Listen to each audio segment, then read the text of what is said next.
Hey, friends, welcome back to the Old Fashioned On Purpose podcast. So, I had some things move around with my recording schedule. So, I had an opening and I decided to do another solo episode because this is a topic today that I have been kind of nerding out over lately. And I wanted to share it with you. The topic is whole wheat flours, and more specifically, how I kind of came full circle back. I think I kind of started my journey with whole wheat. I left it for quite a while and now I'm coming back to it. So I'm super excited to talk through this with you today. Also, as I describe my passion for whole wheat flours, I realize that maybe this is why I don't have a lot of non-homesteading friends, because when they ask me, hey, Jill, what are you into lately? I say things like soil microbes or whole wheat flour. And that just sounds weird to the uninitiated. So I don't know. You guys get it. So that's all that matters. But I'm excited for today. Before we get into this, I wanted to thank our sponsor, Toups Co. So, a big part of this podcast is looking at old fashioned ways and seeing how they make sense for our modern lives. And I think a really cool place we can apply that concept is actually with our skincare. And for many, many years, I had a very full skincare drawer in my bathroom where I had all sorts of fancy products. I had stuff for under eyes and serums and wrinkle creams and eye things and all sorts of stuff. And I have since gotten rid of all of that in favor of a single product, and that is beef tallow balm that I get from Toups Co. And I love that it is so simple. It's so sustainable. My skin glows when I use it. And it is just another example of how when we look past the industrial paradigm and ask ourselves, what would our ancestors have used to moisturize their skin? Or what did people use before the advent of factories and corporations telling them what to buy? Life gets a lot simpler. So I am in love with Toups Co.'s balm. For those of you who are worried about the ick factor, there really is none. It smells amazing. The texture is amazing. It's not greasy. It doesn't feel like animal fat. It feels like a high-end skincare product. So if you want to give them a try, they also have makeup and deodorant and lip tints, all kinds of non-toxic, small batch made products from one homestead mama to another. You can give them a try. I have a code for you. It's HOMESTEAD for 15% off your order. And you can go take a look and shop around over at theprairiehomestead.com/makeup. And I'll also drop that in the show notes. Okay, so a little backstory on my whole wheat journey. So I don't think a lot of you know this story. It's kind of funny. I have mentioned before I was raised in a pretty specific religious sect, and I haven't given a lot of information on that because, quite frankly, it just gets really messy talking about that sort of thing online, and I haven't been up for all the commentary. But basically, if you're familiar with the Duggar family, they have that show, or they had a show on TLC, and a lot of people knew they were kind of a part of a certain belief system. That was the same belief system that I grew up in.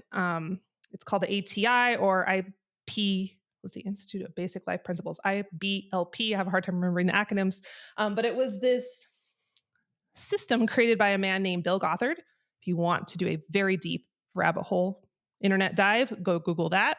Fascinating. You'll also start to understand why I am so passionate about asking questions and thinking for yourself after you understand where I came from.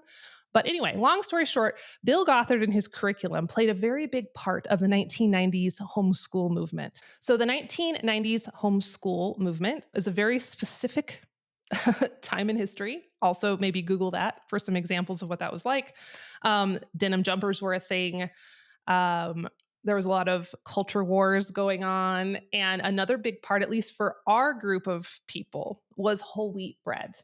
And I don't know if that was a Bill Gothard thing or that was a homeschool movement thing or maybe all of the above. But in our church, all the women made whole wheat bread religiously, no pun intended. And my mom, even though she is a self-proclaimed not a huge fan of cooking, she very diligently and consistently made whole wheat bread. And so she had her own grain mill. It was a kind that would like literally blow out your eardrums if she ground it in the house. It was so loud. And then all the women had Bosch mixers. That was a total thing. Everyone had to have a Bosch. So she would grind her hard red winter wheat straight up throw it in her bosh with some yeast and make her bread. And so I grew up on whole wheat sandwich bread, whole wheat pizza crust, whole wheat cinnamon rolls. I'm talking 100% whole wheat. Now, I'm saying this because my mom and I have talked about it since, and we both laugh. I so admire her consistency in making bread for our family, but we all agreed that it was not the greatest because if you've ever played with whole wheat flours, you know that taking freshly ground 100% whole wheat flour and then trying to make bread with commercial yeast, it's rough, man. It's dry, it's dense, it's crumbly. But to her credit, she persevered. And so for most of my childhood, like every peanut butter and jelly sandwich was on like a 2-inch slab of 100% whole wheat bread, and all our pizza crust was on dry, crumbly whole wheat crust. And needless to say, I didn't have a great opinion of whole wheat as a young adult. And so when I moved out and I started buying my own bread, I'm like, enough of that. We are going and getting palatable sandwich bread. And I bought sandwich bread happily for years and swore I'd never go back until I started getting into homesteading. Now, when I got into homesteading, it was 2009, 2010. And I came into this world. Well, I started with Whole Foods, right? I was either pregnant with our first child or knew I would be pregnant. So I started examining what we're eating and got into these blogs. And all these women on these blogs were talking about these ingredients I'd never heard of before. And it was super exciting. And they, of course, were not a fan of white flour. And so they were recommending that people use whole wheat flour, but they were advocating for different techniques. So if you remember this period of the internet, it was all about soaking grains. Do you guys remember that? Soaking grains, souring grains, sprouting grains, the whole 9 yards. And that idea was championed by a guy. Well, it wasn't championed by a guy because he's dead, but it was championed by a foundation called the Weston A. Price Foundation, which follows the teachings of the guy named Weston Price. And so I'm sure a lot of you are familiar with them. They're still around today. But the whole thought process behind that was this man, Weston Price, was a doctor, and he did a bunch of research on different cultures around the world and examined their dental records and their jaw growth and figured out which ones were healthy and which weren't and why they were healthy. And so he came out of that advocating for a lot of good fats, which I absolutely agree with, and ancestral diets.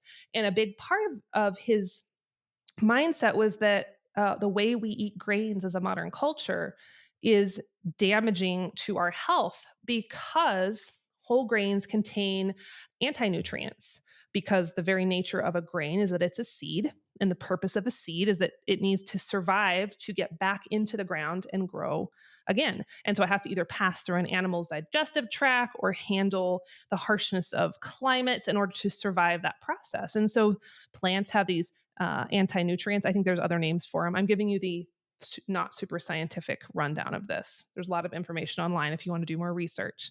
But his thought was when we ingest these anti-nutrients, they tie up, they kind of bind up vitamins and minerals in our body, and it can cause us to have health issues. So he recommended that if you're going to eat whole wheat grains, because they're still superior to kind of the dead, stripped, modern white flours, he's like, you need to treat them like ancient cultures would. And ancient cultures would have fermented their grains because they didn't have commercial baker's yeast. They would have used sourdough, or they would have soaked them in liquid or acid or water, or they would have sprouted the grains. And so he championed for those methods. And then I think not too long before I got into homesteading, a woman named Sally Fallon, who's super well known in the movement as well, she created the very famous Nourishing Traditions cookbook, which showed you how to do all these techniques. So I got my copy of Nourishing Traditions, like all the other mom bloggers, and we were trucking along. And I had some success with that. But again, I started running into issues. And as I would grind my grains, because I got a grain mill, and I was like, oh my gosh, I'm literally following in my mom's footsteps, but in a different way. I got my grain mill and I would grind my wheat and I would soak it in vinegar or buttermilk or yogurt. And then I would sour it with my sourdough starter. And my results were not fantastic. And Christian would probably say that was a very harrowing time in his dietary journey because he would come home from work and I'd be like, look, I made bread today. And, these loaves were like 2 inches tall because they weren't rising and they tasted like super sour, like offensively sour or really tangy. And the texture wasn't good. And you couldn't cut them because they just kind of would crumble. And so after a number of attempts, I gave it a good old try. We both determined that maybe that wasn't the path we wanted to take with our bread. I put away my grain mill for a time and stopped trying to force myself into whole wheat flours and used organic, unbleached, all purpose flour. Now, if you have my cookbook or you've got my cooking course in the past, you know that I primarily focused on unbleached organic white flour, and I still use it sometimes. I still think it's the best place to start if you are learning how to make bread or baked goods for the first time. It is most consistent, it is easiest to use, and it will give you the most consistent. Again, I'm using that word twice, but it will give you the most consistent result with your yeasts, right? You don't have to wonder and hope and pray that it's going to rise. Usually you can dial it in and you'll get the same results every time. It makes it really appealing and it's more palatable, right? So I would get 50-pound bags of unbleached flour from Azure Standard, and I use that for my sourdoughs and all of my baked goods and my sandwich breads. And I got into a routine. Everything was good. Pretty much can make any bread I want to make, whether it's cinnamon rolls, pizza dough, tortillas, biscuits, rolls, English muffins. Got it down to a science. Well, here's the problem with personalities like mine. When we get things figured out, we get bored. And so here I was, pretty much have mastered, I use that term loosely, but you know what I mean. I pretty much mastered the art of baking with sourdough and baking with white flour. And I started to go, oh, man, I need another challenge, right? I'm in that place in my homestead journey where I want to go beyond the basics. I want to get into level 102 and 103. And I kind of, I had a lot of other things going on. So it wasn't like my primary purpose in life, but I just had that idea simmering under the surface. And lo and behold, I had Dr. Caitlin and then Sarah Wood on the podcast. I don't know, a couple months ago. I can't remember when I had them on. It was fairly recently. You guys probably remember that episode. And they told me all about how Sarah is growing heritage grains, ancient grains, and really sustainably grown grains up in Wyoming, about 5 hours or so away from me. And it kind of piqued my interest because I hadn't thought of grains as being something that could be a local food for me. Now, we have wheat farmers um, in our area. Some are conventional. I have one friend who grows organic wheat, or I guess they did. They sold their farm. So I knew I could get those options, but again, those were, winter wheats that were hard to use. And so I had gotten a couple buckets from them in the past and just kind of stuck it on the back burner. But hearing Caitlin and Sarah talk about how Sarah's growing einkorn and emmer and spelt, and she's using cover crops and no-till, and her soil is thriving. I'm like, I want to use those. And how cool would it be if I could somehow play my cards right and all of our baked goods could be Wyoming flour. So I wouldn't be having to ship in flour from many states away. So that kind of planted the seed, if you will, of I have to get better at baking in order to figure out how to use these grains effectively, and have good results when I use them. Because it's not worth my time to keep making whole wheat breads and things that are inedible. So that kind of was simmering in the back burner. And then I read this book. I'm holding it up if you're watching the video. If not, you'll have to go look at the show notes. I'll have a list of the books I'm going to mention today. It's What Your Food Ate by David Montgomery and Anne Bikle. I probably am saying her last name wrong. This book is so good. If you liked Omnivore's Dilemma by Michael Pollan, you will love this book. It's a little more sciencey.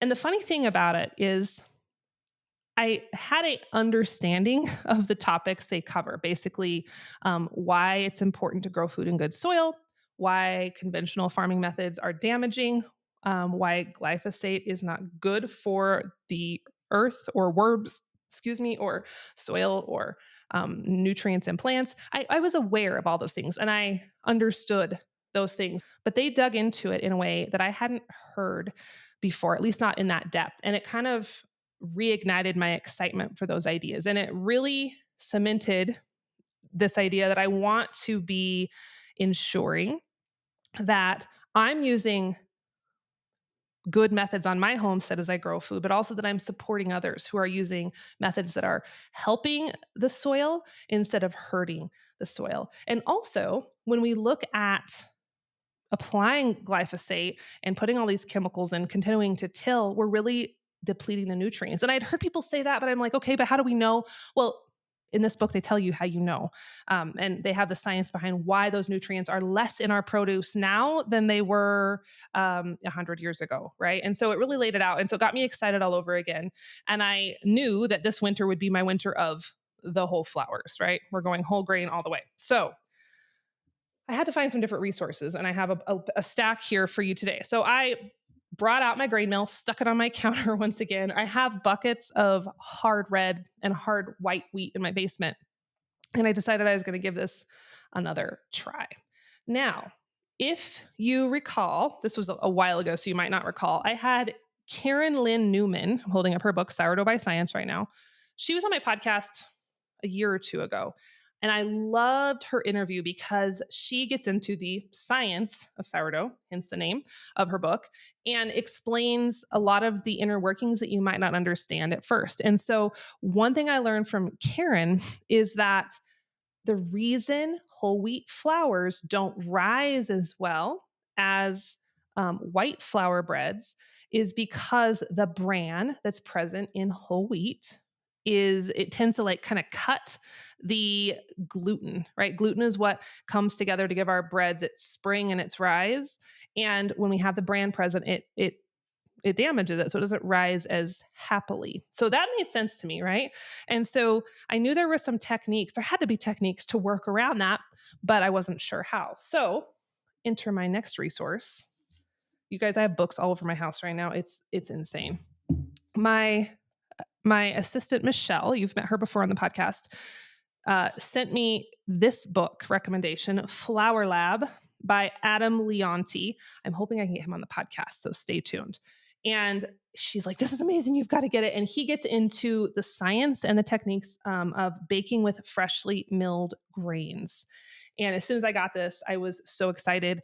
I added a bunch of new whole wheat berries to my Azure order. I got all kinds of varieties, rye and emmer and spelt, and decided I was going to give it a try. So what I'm learning through this book, and I literally have like 4 baking books out on my counter at all times right now, trying all the different recipes. I'm not going to say that I'm an expert at any of them yet, but what I am learning is that if we're going to use 100% whole wheat flour in our sourdough especially, but any of our baked goods, they really need to have a long fermenting process. And I know one of these books explains the science of why that is, and I don't remember it at the moment. I should have prepared better for this podcast. But in essence, there's something about that long process that helps that gluten to kind of come back and do its thing. And so the breads I've been making lately, are they quite as springy as a loaf made with commercial yeast and 100% all-purpose unbleached flour?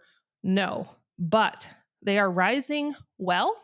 And the best part of all, they taste good and they have a soft crumb and they are very much edible. Like my kids are eating them very, very happily. So I'm going to highly recommend you grab a copy of Flower Lab and we'll try to get him on the podcast. Another one that is really good. Also, I don't recommend buying all the books, the bread books at once, because I've kind of done that. And what happens is they contradict each other. Not because one is right and one is wrong, just because there's a ton of different ways to make bread. So it can be really confusing as you're laying them all out and trying to compare them and make them all make sense together. They won't necessarily all make sense together, but there's really no right or wrong way. You just find the way that works for you, but maybe don't try all of them at once because it's overwhelming. Anyway, the other one I really recommend is Bittman bread. I think I've talked about this one on the podcast before, and it's a nice hybrid between the Flower Lab and Sourdough by Science. And the reason I like this one is that they focus on 100% whole wheat flours in this book, but they don't take quite the amount of time as the recipes from the Flower Lab. Now, the Flower Lab are incredible recipes, and Adam is a gourmet baker. Like he is top notch. But sometimes, like, he has several recipes that are 72-hour ferments in the fridge, which is cool if you have that many days to plan ahead. Sometimes I just don't think that far ahead. So Bittman bread, you most of these are written for you make your jump starter is what they call it the night before. Then the next morning you add the rest of your ingredients, do some folding, do some shaping, and then you bake it. So I can handle that routine. That routine I am used to. But again, they're using 100% whole wheat flours, and the texture of these breads are really good. Like I can eat them with butter. I could make a peanut butter sandwich and not choke on them. So I highly recommend that resource as well. Um, but I've been having a blast with this just because uh, it's so fun to cut out the industrial middlemen, right? Instead of having to go and buy white flour that has been run through a factory. And when you start to look at the history of whole wheat flour and how we got away from it and got so hooked on white flour, that's really fascinating too. And I think in Flour Lab, Adam kind of breaks that down, and how our milling processes changed. It's just another classic example of when old ways, old fashioned things just make more sense. We have eaten whole grains traditionally prepared for many, many thousand years.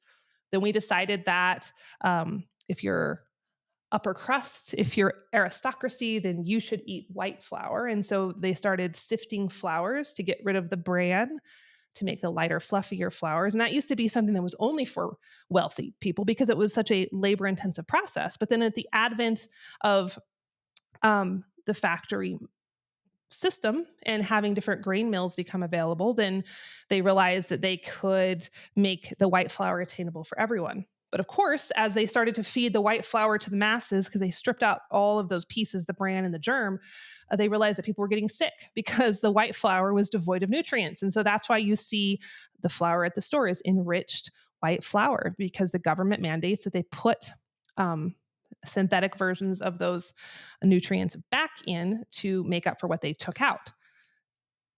Even just explaining it is convoluted, don't you think? Yet, for some reason in our modern culture, that's the logical. We all think that's logical, or we assume that's logical, or that it's the only way. So, I think my favorite thing lately is looking at what we assume to be normal and stripping it back down to where we started and trying to get back to basics as much as we can. And I think flour is a really good example of that. And it even applies to how the grains are grown. As I've been reading this book, What Your Food Ate, and talking to people like Sarah and Caitlin, and understanding how important it is that we treat our soil as nature intended, right? Nature isn't accustomed to having soil tilled. That's not part of the natural cycle.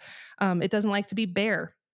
It needs to have all the fungi and all the microbes and the bacteria in there that are breaking down minerals and nutrients and giving them to the plants. Like, it's this beautiful process that works so well. Yet we, with our industrial mindsets, rolled in there and said, hey, we can do it better. We're going to till and till some more. And then we're going to have to put a bunch of synthetic fertilizers and pesticides on the soil to handle everything being out of balance. But then when we put those things on the ground, and especially things like glyphosate, then we end up killing off the microbes, which provide the nutrients to the plants. And so our plants have less nutrition. And then we end up being a culture that's having metabolic disease, and we're overeating because we took out the pieces of our wheat that make us feel full. And we need to add vitamins into our diet because our foods are devoid of those naturally occurring nutrients. So it's just this incredible, convoluted path of how we got to where we are in our modern world today. Yet we can go back. It just takes a little bit of thinking outside the box. And the thing I have found as I reach more for old fashioned solutions, whether that is beef tallow for my face, or whole wheat flour in my kitchen, or more regenerative no-till techniques in my garden, is that because we have lost some of those pieces of knowledge, it can feel harder to go back to the old ways sometimes. I'm sure you guys have experienced that as you go on your homestead journey. At the end of the day, it's basically easier to use whole wheat flours because they don't need a factory middleman. You don't need a grocery store. You could go buy your whole wheat directly from a farmer. You don't need a factory to process it for you or grind it for you. You can do that at home. But because we've lost that knowledge, we have to work a little harder to get back to the basics. But when we do, it's just so amazing to me how everything flows. Um, some of you may have tried whole wheat in the past and had digestive issues. I know that we had some issues with that back in those early days. And what I found is when you let the whole wheat flours sit and ferment, especially for those really long ferments, it starts to make them more digestible and more palatable. Now, that's not to say if you have something like celiac disease, you're probably still not going to be able to have sourdough flours or sorry, sourdough breads. And there's some people who just don't need to have whole wheat regardless, just because of where their bodies are at with inflammatory issues and things. But I would say that potentially, if I had to bet, I would say that a lot of our modern American gluten issues or wheat sensitivity issues are derived from the fact that we're treating our flours like they're an instant food, when they really should be a slow food, right? They need to be allowed to sit and soak and ferment and almost kind of begin that breakdown. And another piece of that, I talked about this with Sarah and Caitlin on that previous episode, our modern strains of hybrid wheats have a different composition. So I know of many people who can't have modern hybrid wheat, but they can have the more ancient or heritage grains, whether that's white Sonora flour or einkorn's a really popular one, or spelt. So when you can combine those heritage grains with a sourdough sort of process or a wild yeast, I think it opens up a whole new horizon for people who might have not been able to have wheat prepared in our standard modern American techniques. So I think there's so much promise here. And I also think it's just really exciting to learn new skills, to kind of put myself in beginner mode again. Been having lots of mess ups. So far, all of them have been salvageable. The good thing about bread is if you mess it up, you just bake it anyway and turn it into breadcrumbs. I did have a dough the other night that it was just not coming together. And I did just give it to the chickens because I'm like, this will not even bake properly. But it's fascinating to me how much wiggle room there is with bread. And it's evidenced by the amount of different techniques there are, which reassures me that there's not one right way. And it's pretty hard to mess it up. Now, you can mess it up. I mean, I'm living proof of that.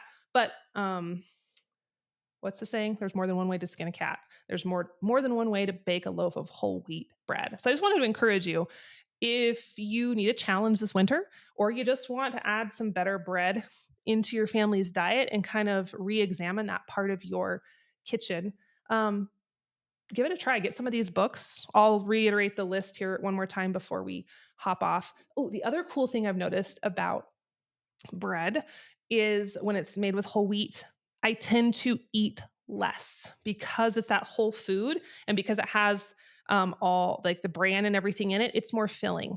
So whereas I could easily overeat, if I have homemade biscuits made with white flour, right?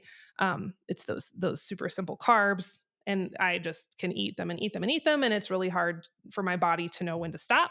When it comes to whole wheat, I can have a piece of whole wheat bread or a whole wheat biscuit, and then my body's like, we're good. I feel full. I have all those pieces I need. And it's just harder to keep going without thinking about it. Another piece, maybe this is TMI, I don't know, but whole wheat bread has a lot of fiber. So it keeps everything regular, which is really good, which in our ultra refined carbohydrate standard American diet, fiber can be an issue, right? You see everybody hawking fiber supplements. Well, try some whole wheat bread. You won't need the fiber supplements. Yeah, bonus, all the bonuses. So I'm gonna give you a quick list of these books one more time, and I'll put them in the show notes. We have What Your Food Ate by David Montgomery. If you just want an overview of farming and science, it's awesome. Flour Lab, if you would like to learn how to cook with freshly milled flours. Sourdough by Science by Karyn, Lynn, Newman. If you want a deeper dive into why sourdough does what it does, a lot of her recipes use white flour as its base, and then it might add in some smaller percentages of whole grain flours. So you're not going to get a ton of whole wheat info here, but the rest of the information is awesome. Bittman bread, if you want 100% whole wheat baking, that doesn't take a super long time, but still is long enough to let the flour ferment. This is great. He does start his sourdough starter, or I don't think he calls it a sourdough starter. He just calls it a starter. He uses commercial yeast to start it. That's one way to do it. I honestly just have been using his recipes with my own sourdough starter, and it's been working fine. And then lastly, if you want to just get better at sourdough, but you're not quite ready to get into whole wheat, this little book is fantastic. It's Artisan Sourdough Made Simple by Emilie Raffa. I've made so many of the recipes in here, and she uses primarily, I think most of them are white flour or bread flour, but her techniques are easy. They really turn out well, and she has a ton of different baked good ideas in there. So that's another good one. I just love books. They're my favorite. So anyway, that is my windy full circle story of how I came back to whole wheat bread.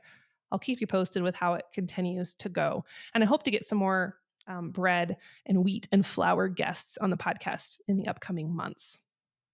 What else did I want to tell you today? I think that's pretty much it. Oh, if you like these deep dives and these looks into how we can reclaim our old-fashioned heritage and kind of rethinking this industrial mindset, come on over and join my newsletter. I'm sending out once a week. I totally revamped it, so it's a lot different than it used to be. It's a lot more conversational. And it's just a deeper dive into topics, kind of getting outside of just the basics of homesteading and looking at topics that I find interesting, that hopefully you find interesting. And it's been really fun. I've been getting good feedback. So it's at theprairiehomestead.com/letter. You can sign up and I'll send you a little blast every Wednesday. So that's what I got for you today, guys. Winter's a great time to play with bread. So I figure I'm going to be doing this as much as I can before I start gardening. And then once the garden hits, all bets are off. Probably the flour mill will go back into the cabinet for a while, but I'll keep you posted on my progress. And that's all I got for you today. So thanks for being here. Thanks for listening. And I'll catch up with you on the next episode of the Old Fashioned on Purpose podcast.